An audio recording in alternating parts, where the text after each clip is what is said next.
The latest, Trump wouldn't mind seeing NAFTA replaced. President Donald Trump speaks during a bill signing ceremony for the Right to Try Act in the South Court Auditorium on the White House campus, Wednesday, May 30, 2018, in Washington. AP photo, Evan Vucci, Washington, AP, the latest on U.S. trade policies, all times local, 3:05 p.m.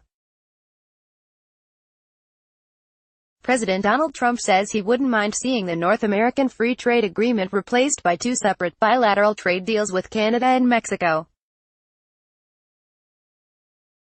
Trump tells reporters of America's neighbors, "These are two very different countries."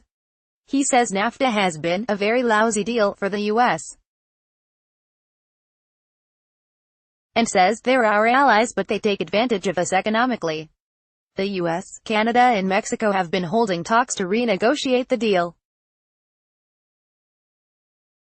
Trump is speaking to reporters after a lengthy meeting with a top aide to North Korea's Kim Jong-un, Kim Jong-un, to discuss an on-again nuclear summit later this month. 12:15 p.m. President Donald Trump's chief economic advisor is brushing off concerns over escalating trade disputes with a host of U.S. allies as nothing but family quarrel. Larry Kudlow, director of the National Economic Council, tells reporters Friday that he remains optimistic about the outcome of negotiations with Canada, Europe and Mexico in spite of recent escalations. He says, "This is what I regard as a family quarrel and the conversations are wide open and could well be solved in the months ahead as the conversations continue."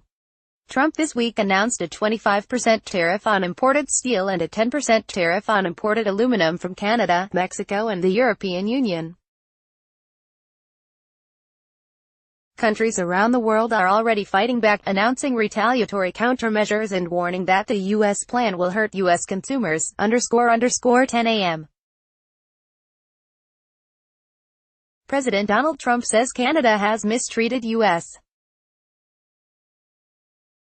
farmers on trade and officials there must open their markets and take down their trade barriers. His tweet came Friday, the same day steel and aluminum tariffs were scheduled to take effect against Canada, Mexico and the European Union. The U.S. allies pledged retaliatory countermeasures and warned of a trade war that would ultimately hurt American consumers. Trump tweeted, "Canada has treated our agricultural business and farmers very poorly for a very long period of time. Highly restrictive on trade. They must open their markets and take down their trade barriers. They report a really high surplus on trade with us. Do timber." Countries around the world are fighting back against President Donald Trump's decision to slap tariffs on steel and aluminum imports, announcing retaliatory countermeasures and warning that the U.S. plan will hurt U.S. consumers. French President Emmanuel Macron said in a statement Friday that he told Trump in a phone call that the new U.S. tariffs on European, Mexican and Canadian goods are illegal and mistake. Macron pledged the riposte would be firm and proportionate and in line with World Trade Organization rules. Germany's Volkswagen, Europe's largest automaker, warned that the decision could start a trade war that no side would win. The European Union and China said they will deepen ties on trade and investment as a result. Copyright 2018 The Associated Press. All rights reserved. This material may not be published, broadcast, written or redistributed.